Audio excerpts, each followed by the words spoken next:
Many of us enroll our children in music programs because we want them to have a foundation in music theory, perhaps learn to play an instrument, and ultimately to be able to appreciate the beauty of musical expression. Today's extraordinary guest, award-winning composer and author Michael Kurek, is here to tell us why good music really matters. Welcome to Homeschooling Saints, the podcast that helps you create the homeschool you love for the people you love. Our host is Lisa Mladinich, a Catholic life coach, TV host, best-selling author, and an instructor at Homeschool Connections. Hello and welcome. I'm Lisa Mladinich, your host. Today it's my privilege and a great joy to welcome Michael Kurek to the podcast to step us into why, especially when it comes to raising our children, good music really matters. American composer and author Michael Kurek's classical, orchestral, and chamber music has been performed live in 15 countries on 5 continents. It's amazing. And broadcast or streamed in 81 countries on 6 continents. He has received the prestigious Academy Award in Music from the American Academy of Arts and Letters for Lifetime Achievement in Composition and has served on the Classical Nominations Committee for the Grammy Awards. His 2017 album, The Sea Knows, debuted at #1 on Billboard's traditional classical chart and has enjoyed an exceptional number of downloads for classical music, 1/3 worldwide. Michael Kurek's next album, Symphony No. 2, Tales from the Realm of Fairy, is due from Parma Recordings in 2022. He's the author of the popular book, The Sound of Beauty, a classical composer on music in the spiritual life, published in 2019 by Ignatius Press. I love the way Ignatius is getting so creative, Michael. Michael Kurek writes a regular column on music for the New York edition of the Epoch Times and hosts a weekly classical music show. I want to hear more about this one on crusadechannel.com and its Catholic radio affiliates. He holds a doctorate in composition from the University of Michigan, and in 2020 became Professor Emeritus of Composition at Vanderbilt University. For more information, go to www.michaelkurek.com, and that's in the show notes, but I'll spell it for you. That's MICHAELKUREK.com. Welcome to the program, Michael. Thank you. Thank you so much. I'm glad to be here. Oh, gosh, it's so good to have you here. This is a really fun topic. We were talking a little before we started recording, and we talk so much about the good, the beautiful, and the true as Catholics, as you were saying. And so really nice to be able to delve into the beautiful with you today. Wonderful. Yeah. So, if you wouldn't mind, you have taught some courses at Homeschool Connections and we can say more about them as we go if you like, but just love for everyone to know that there are archived a couple of really fantastic courses by Michael in the Unlimited Access program, which you and your whole family can enjoy. And would you tell us just a little about that and also about your new series too? Great. My first course that I developed was using this textbook, the book that you mentioned, The Sound of Beauty, as a textbook for the course. And we just kind of do one chapter a week and some listening to go with it. And so each lesson talks about a certain composer, and we listen to representative compositions of that composer. But we also talk about what is music, things that are in the book. Why do we perceive music the way we do? It just sounds in the air. It's invisible. But why do we think it has emotion? It's just sounds. What does it trigger in us and how? In terms of the psychology of perception. What is it in terms of sound waves? And then I talk in the book about the whole spiritual nature of music, just generally, but also in liturgy and in the church. And so it's a kind of a handbook of all things music for people who don't read music and who don't play an instrument in language that everybody can understand.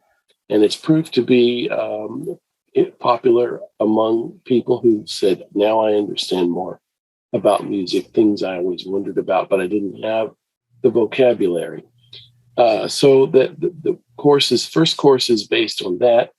And then as a spin-off, I kind of developed a second course, which is Meet the Maestros music of the great classical composers. Ooh. That course is one composer most weeks during the lesson, like a whole lesson on Johannes Brahms, a whole lesson on Antonin Dvorak. We find out that Dvorak was a faithful Catholic family man. We tend to think of composers as being these kind of rogues, Yeah. got in a lot of trouble, and some of them were and did. Yeah. But Dvorak was a good exception and wrote beautiful music. And was a very devout Catholic.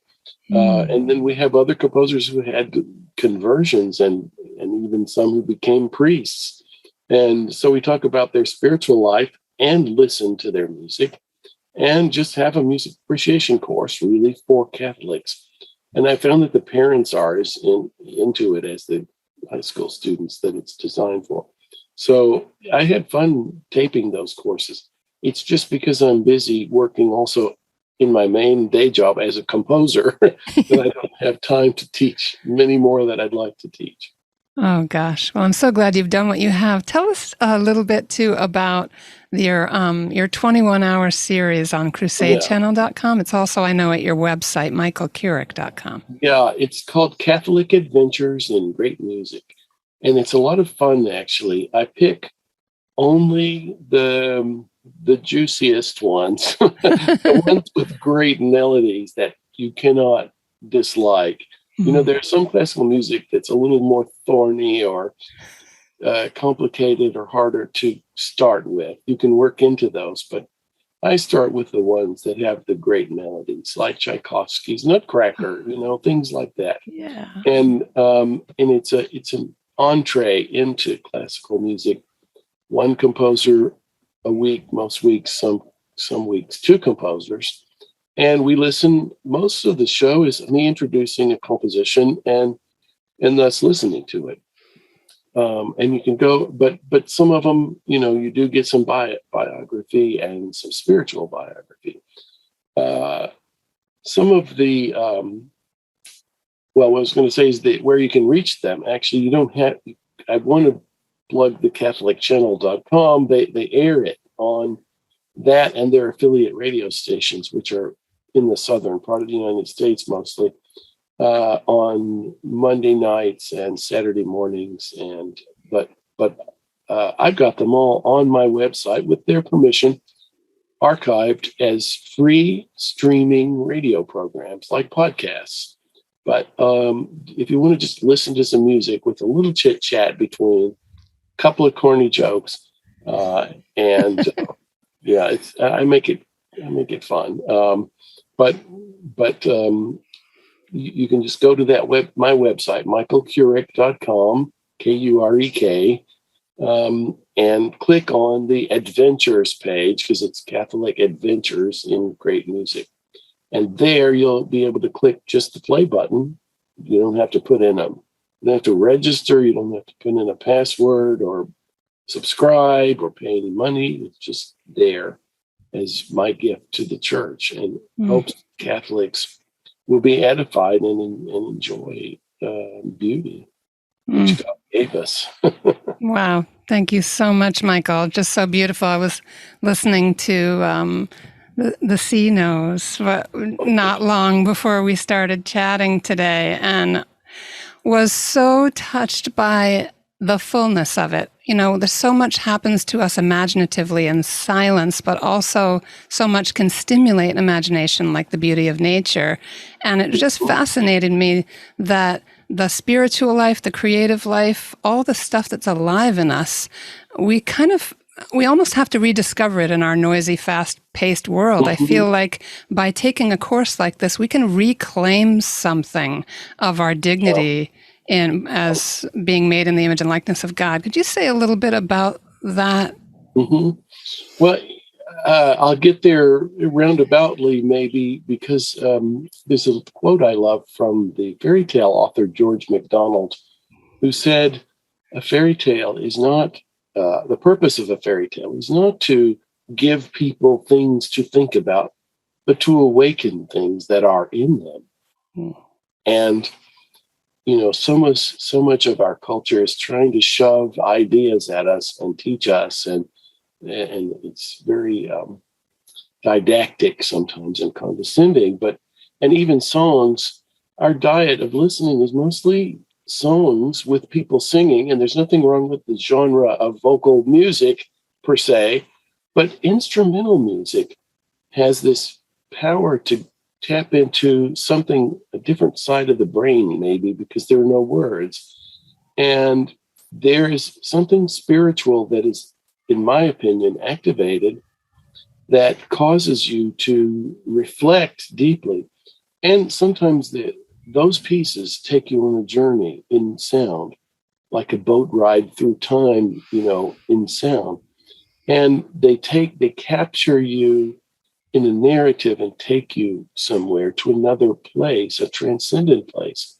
And to me, this is very analogous to prayer and to deep contemplation. And, to me, vocal music is like maybe saying a prayer, but instrumental music, for me personally, is like going to adoration because there's just something, that's deeper that you get to, or it's like Lectio Divina, you really have to listen and not have it be. Now, we can have music in the background. I'm not against that, but sometimes it's best to give music our full attention and really get this spiritual, transcendent feeling from it. And I do believe that it's beautiful and it's a gift from God using the vehicle of sub-creators, composers, and musicians. But God could have made us with no ears and the world with no sound. But he chose to give us sound and ears.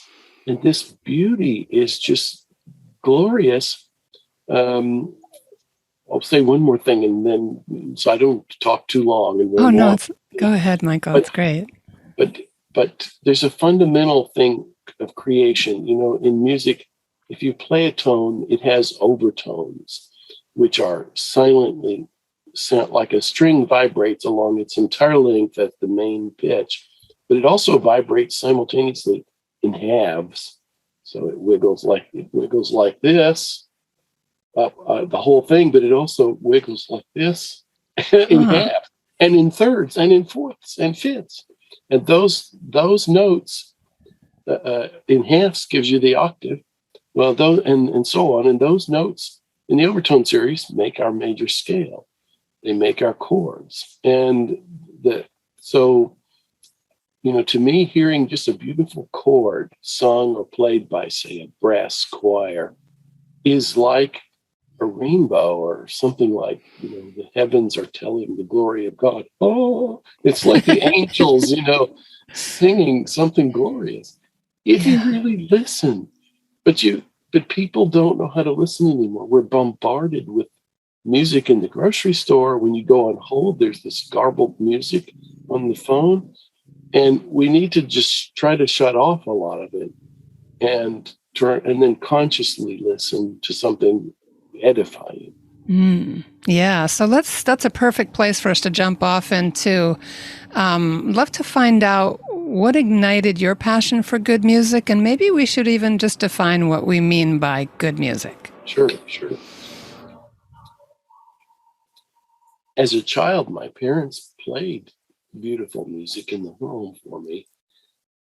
For me and my siblings, and for the whole family, of course. But I think had they not done that, I wouldn't have had that somehow planted in me. I remember as a very small child just lying on the floor listening to the Peer Gynt suite of Edvard Grieg and the Hall of the Mountain King, and just music, it just captivated me from that time. And my parents were not, intellectuals. They were working class people, but they were recent immigrants from Poland. So I guess that was in their culture.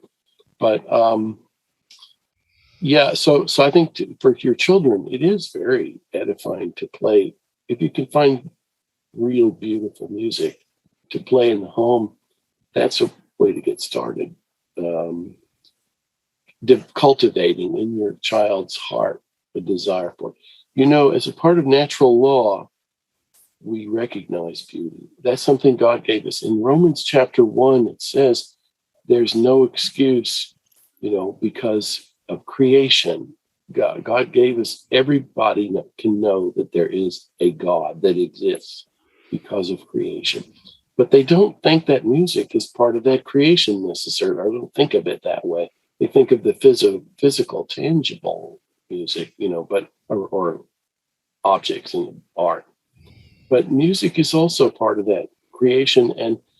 And I don't know anybody that thinks a sunset is not beautiful in the whole world. It's a natural law phenomenon that people all think the sunset is beautiful when it's so glorious and colors. And there's music that's like that. There's music that is just inherently beautiful. And, you know, they say that beauty is in the eye of the beholder, and it's not. It's in the thing beheld, too. It is in the eye of the beholder, but there is such a thing as absolute truth, and there is such a thing as innate beauty in you know, you can't say that the sunset is beautiful because I decided to, you know, it was, and it's just a choice. It objectively is, whether I recognize it or not. And so it is with certain parts of music. You can argue over, you know, the relative merits of something, but just in principle, there is beauty to be found somewhere in some music. Wow. But I think that Saint Ignatius of Loyola gave us the rules for the discernment of spirits, which you can use here. There's a spirit of desolation and the spirit of consolation. You can use it when you watch a movie. Afterwards, you can say, now do I feel yicky, you know, spiritually?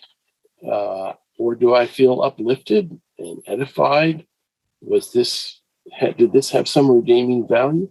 And you can, when you listen to music, you can say, how did that music, what did it do for me afterwards? You know, if you listen to, say, the Nutcracker or something that I'm trying to pick something that everybody kind of knows, you know, but I knew a woman who said that Tchaikovsky makes me nervous because there's too many climaxes, and she preferred Bach. Well, you know, so each person has the liberty to discern the music that edifies them and meets their spiritual and psychological needs. So we have a wide range of choices, but you have to just get in there, and you can start anywhere and listen to music and just latch on to something you like, get the name of that composer, find something else that they wrote, and then find out who their friends were and listen to that. Yeah. And just jump in anywhere. There's no one way to do classical music. It's a maze with many entrances from many sides, and you can enter anywhere and take any path through it, and it's marvelous. Yeah. And I know that a lot of homeschoolers do what we jokingly call car schooling, and will listen to classics sometimes in the car with our children. Or we have talent shows and things like that at the local library where our kids will get up and play Bach and Chopin and things like that, play their piano pieces and their violins and everything else. Yeah, and so we have poetry jams and things like that. There are so many fun ways to get our kids really engaged with each other and with what is beautiful. Yeah. And I think if you start young, you don't have to twist their arm because they haven't learned that it's not cool yet. I'm not a music educator. I mean, I have a doctorate in music composition and taught college for 30 years, but I'm married to a music educator who teaches Catholic music school pre-K through 8th grade. Wow. The choir on a daily basis. I hear stories of, how the same people who were so open when they were in the 3rd grade are now in the 7th grade and getting a little bit rebellious, but things like that. But she has techniques to introduce me. So find a good music teacher who really knows and has the tools to introduce music to children in particular. And it's a real blessing if you can go to a Catholic school or in homeschool, find some materials that do that.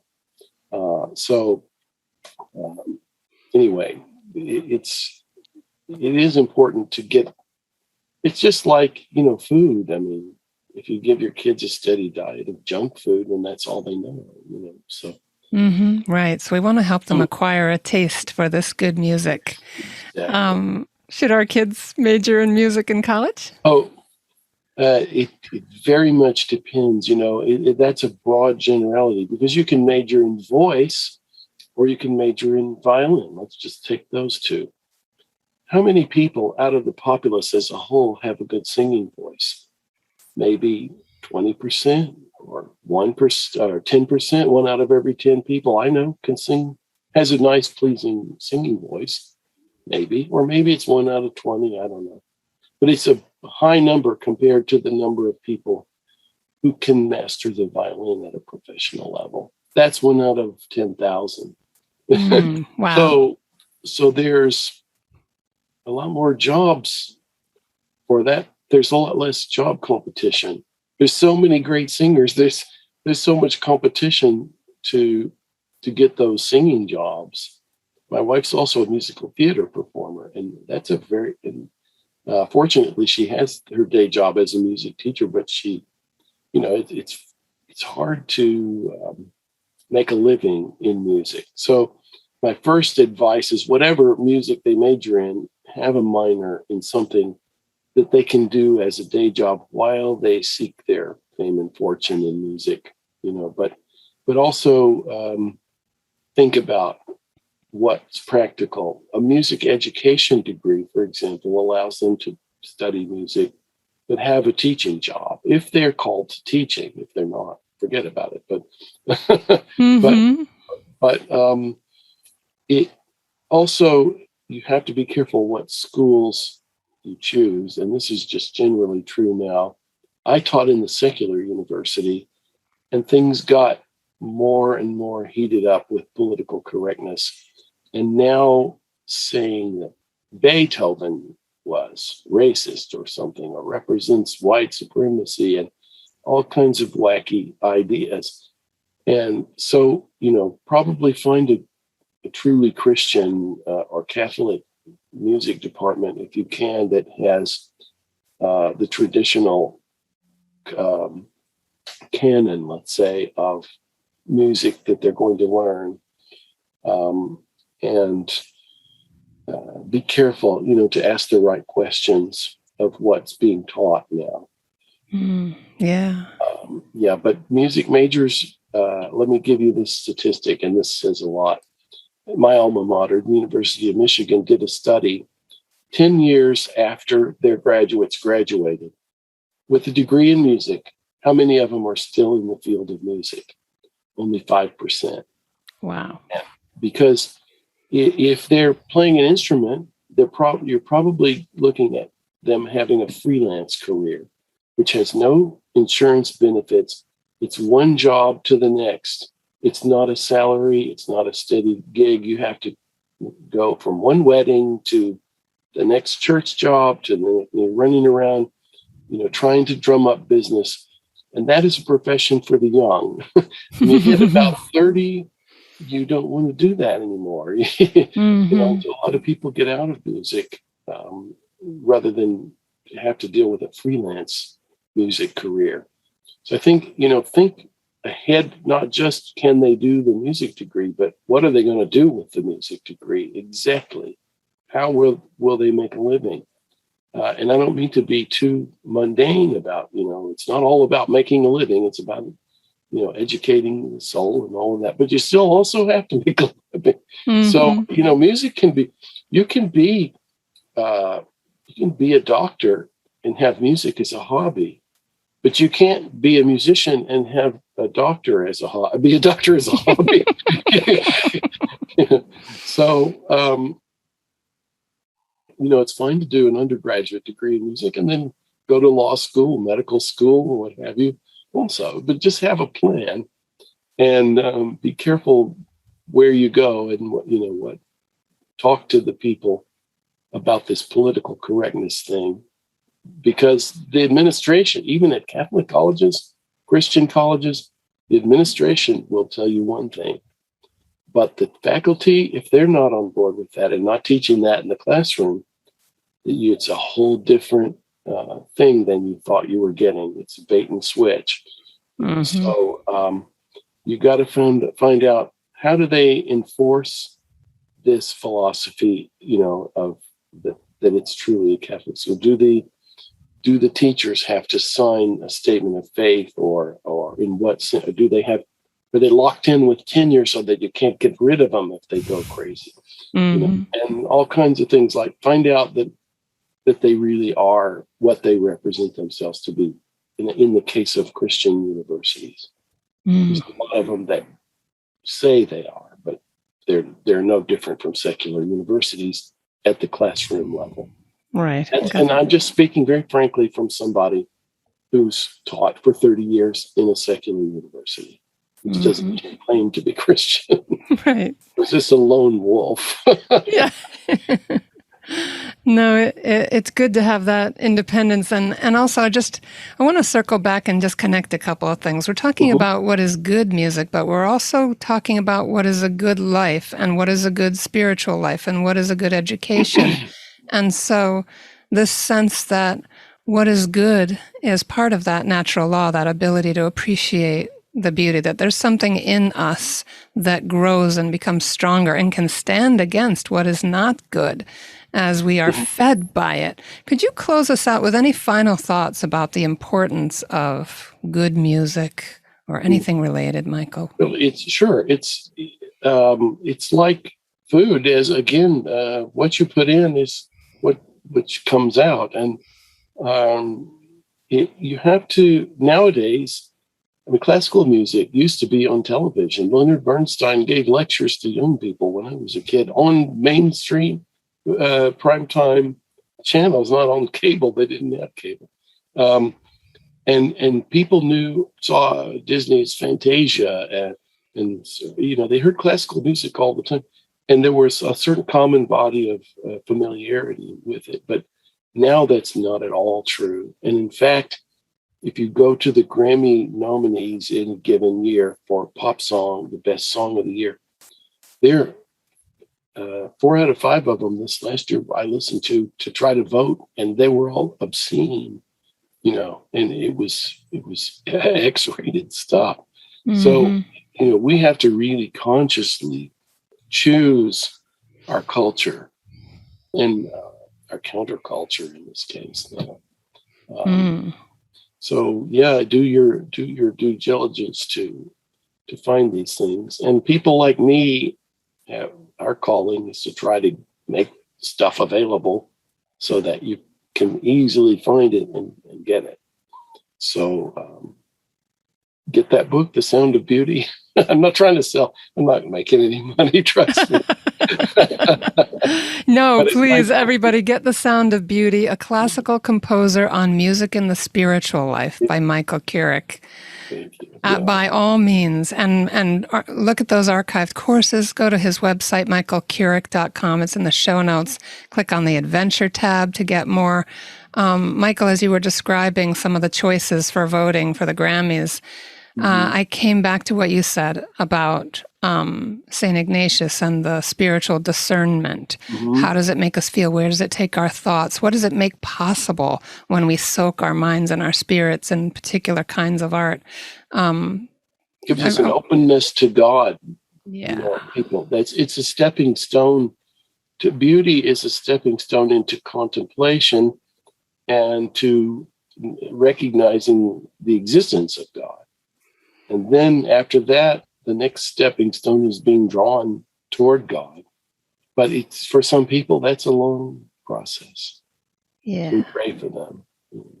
Yeah. Amen. Amen. I almost feel like we can offer up our listening to this beautiful music for the people of the world who, for whatever reason, aren't able to hear it, don't have ears to hear at this time in their lives. Although you mentioned the streaming, 81, I'm getting these statistics from Spotify. They're listening to my music in Maldives and places I never even knew were a country.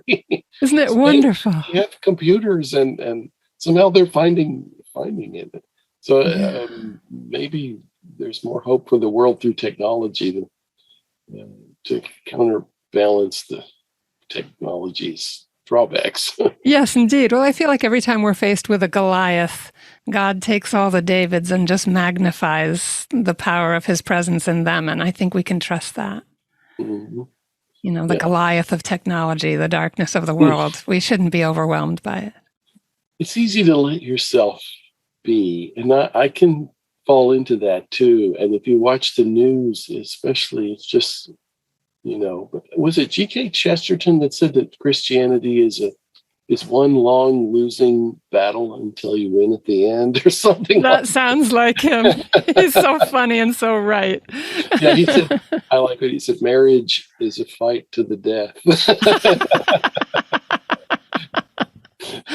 Oh my gosh, so funny. Well, love Chesterton and love the way he appreciated all that was beautiful too and could find it in others. Michael, thank you so much. We'll have all your links in the show notes. Appreciate you taking the time today. And everybody do go back and find Michael at his website and link out to all the wonderful places to find him and his books. And you can find his incredible music. Buy his CD, The Sea Knows, which has a number of different pieces, but you can listen to The Sea Knows on YouTube. That'll whet your appetite for more, believe me.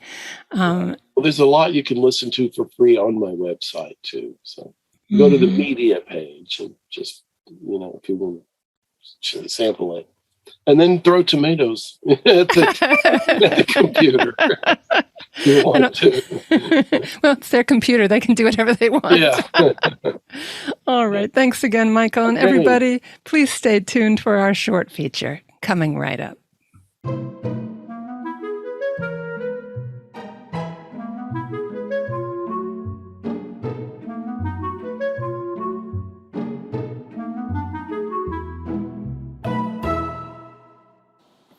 Hi, I'm author A.J. Cattapan. Welcome to Books and Blessings, a place where I get to share with you some of my favorite books for Catholic teens and tweens. Today I'd like to introduce you to Awakening, a suspenseful young adult novel by Catholic author Jacqueline Brown. If you've been listening to the Homeschooling Saints podcast for a while, you might recall my Books and Blessings episode on Frozen Footprints by Therese Heckenkamp. This month's book selection is aimed at a similar audience, teens who are mature enough to handle a good dose of suspense. In Awakening, we meet 17-year-old Sienna, who lives on a large family estate on the shores of Maine. Her wealthy father makes sure she and her two younger sisters are well taken care of. Their grandmother, Gigi, also lives in their castle-sized home to help take care of the girls. And there's plenty of space to roam in the woods and along the shoreline of the family land. From the outside, her life might seem perfect. However, when Sienna was in the 4th grade, her mother was murdered. And ever since then, she and her sisters have been virtually locked up at home. Sienna has no problem being homeschooled, but when the only time you leave your family property is to go to church on Sunday, there aren't many opportunities for making friends. Things change when two young men enter her life. One is Luca, a troubled boy whose mother committed suicide. After his mom's death, Luca comes to live with his aunt and uncle, who live in a small home Sienna's grandparents built on their property. The other young man is Thomas, the son of old family friends, whom Sienna's family had been close to prior to her mother's death. Thomas is drawn to a dilapidated inn built on the edge of the family property. He's intrigued, but Luca warns Sienna to stay away. The suspense builds slowly at the start of this book, but the climax brings Sienna into a perilous situation. Without giving too much away, let's just say that this book deals with the power of demonic forces, so I wouldn't suggest it for a young reader who is not ready to handle such matter. However, it is definitely dealt with through a Catholic lens, so it has the potential to inspire some interesting conversations on the nature of good and evil and Catholic perspectives on demonic forces. Awakening is appropriate for mature teen readers who are looking for a suspenseful read. Fans of Dean Koontz would definitely enjoy this book. To see more book suggestions, visit my website at ajcattapan.com. There you can also learn about my own books for young readers, such as Angelhood, my young adult novel that also deals with demonic forces as well as angels, and my new book for educators, catechists, and homeschooling parents called Sweet Jesus Is It June Yet?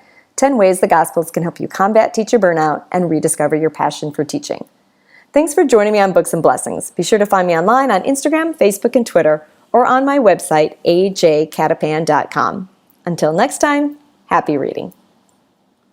And that's our show for today. Our program is sponsored by homeschoolconnections.com. Be sure to subscribe to Homeschooling Saints and leave us an honest review.